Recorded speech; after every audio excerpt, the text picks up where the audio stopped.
Nous allons revenir dans cette vidéo du chapitre 5 sur la démonstration de l'expression de l'énergie potentielle, EP égale mgh ou mgz, selon vos préférences.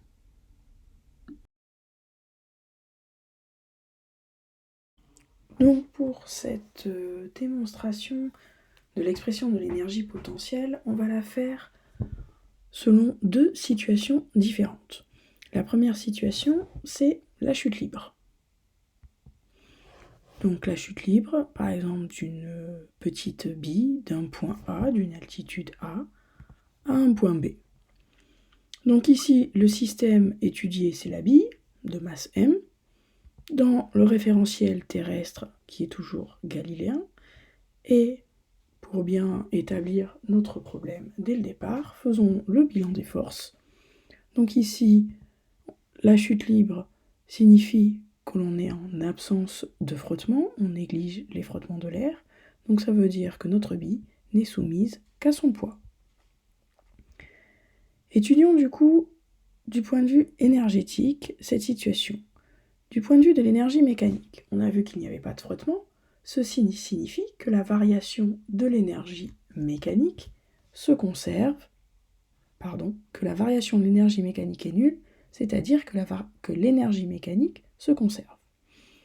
Étant donné que l'énergie mécanique est égale à la somme des énergies cinétiques et énergie potentielle, la variation de l'énergie mécanique est égale à la somme des variations de l'énergie cinétique et de l'énergie potentielle. Donc, delta de EC plus delta de EP égale 0.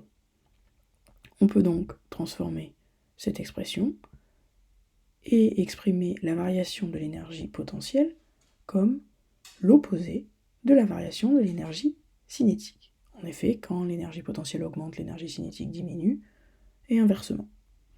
Ça, c'est notre première relation. D'un autre côté, regardons, puisque ici on a l'expression de la variation de l'énergie potentielle en fonction de la variation de l'énergie cinétique, regardons un petit peu le théorème de l'énergie cinétique, ce qu'il nous dit, puisqu'il nous parle de la variation de l'énergie cinétique. Ce théorème de l'énergie cinétique nous dit que la variation de l'énergie cinétique est égale à la somme des travaux des forces appliquées au système entre le point A et le point B, si on a bien sûr une variation d'énergie cinétique entre les points A et B. Or ici, on n'a que le poids, puisque on est dans le cas d'une chute libre où l'on a négligé les frottements. Ça veut dire que la variation de l'énergie cinétique est égale au travail du poids uniquement. L'expression de ce travail du poids, on la connaît, c'est mg ZA moins ZB. La masse du système fois la constante de gravité multipliée par la différence entre l'altitude du point de départ moins l'altitude du point d'arrivée. Ça, c'est notre deuxième expression. Si on combine ces deux expressions, numérotées 1 et 2, qui nous dit que la variation d'énergie potentielle est l'opposé de la variation d'énergie cinétique et que la variation de l'énergie cinétique est égale à mg ZA moins ZB, on obtient le fait que la variation de l'énergie potentielle est égale à moins mg facteur de ZA moins ZB. Je vais développer un petit peu cette expression. La variation de l'énergie potentielle entre deux points A et B, c'est l'énergie potentielle au point d'arrivée, au point B, moins l'énergie potentielle au point de départ, c'est-à-dire ici le point A. Et ça, c'est égal. L'expression de droite, je l'ai développée et je l'ai ordonnée dans le bon sens par le signe moins au milieu, mgzb moins mgza. On peut donc identifier terme à terme les deux éléments des deux soustractions, et on obtient donc que l'énergie potentielle au point B, c'est mgzb, et que celle au point A, c'est mgza. Cette expression peut se généraliser en n'importe quel point, et du coup on a l'expression de l'énergie potentielle qui est égale à mgz. C'est ce que nous devions démontrer.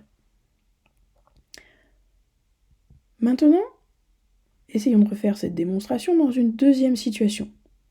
Vérifier que ce n'est pas un cas particulier de la chute libre, mais que c'est vrai dans tous les cas. Cette deuxième situation, c'est le cas du pendule simple.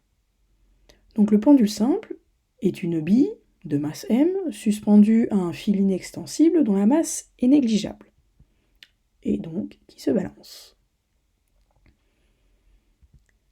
Notre système ici, c'est la bille. le référentiel, toujours notre bon référentiel terrestre galiléen.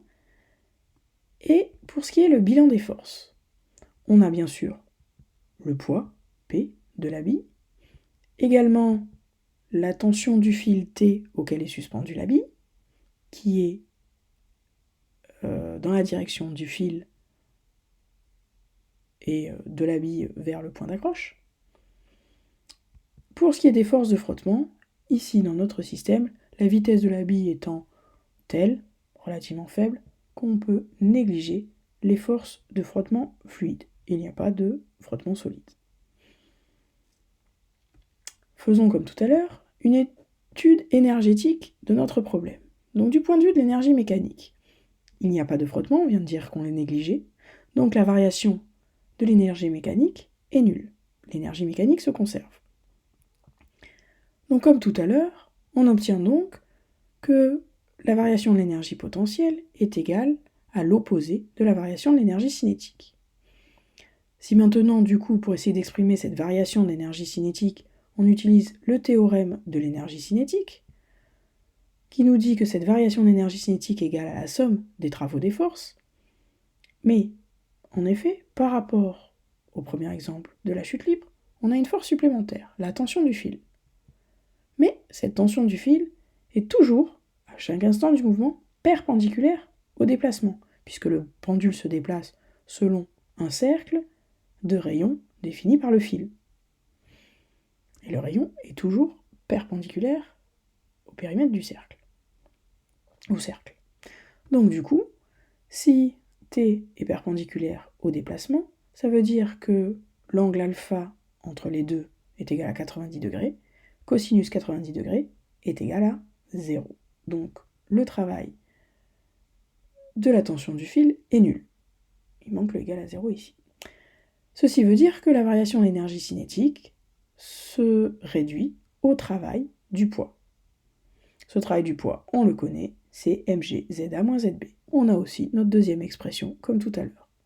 En combinant ces deux expressions, en exprimant la variation de l'énergie potentielle comme différence des deux énergies entre le point de départ et le point d'arrivée, et en développant comme il faut le terme de droite, en faisant une identification terme à terme, on obtient comme tout à l'heure que l'énergie potentielle de n'importe quel point, on généralise, est égale à mgz.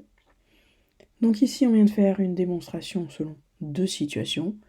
Croyez-moi, c'est valable pour d'autres situations. L'énergie potentielle est toujours égale à la masse fois la constante de gravité fois l'altitude du point considéré. Il faudra toujours faire attention quelle est la référence des altitudes et donc des énergies potentielles que l'on prend. Où c'est que l'on considère que l'énergie potentielle est nulle. De ce fait, l'énergie potentielle pourrait être négative, si on a une altitude qui est négative. Voilà pour la démo. Il faut la connaître. À vous de vous entraîner.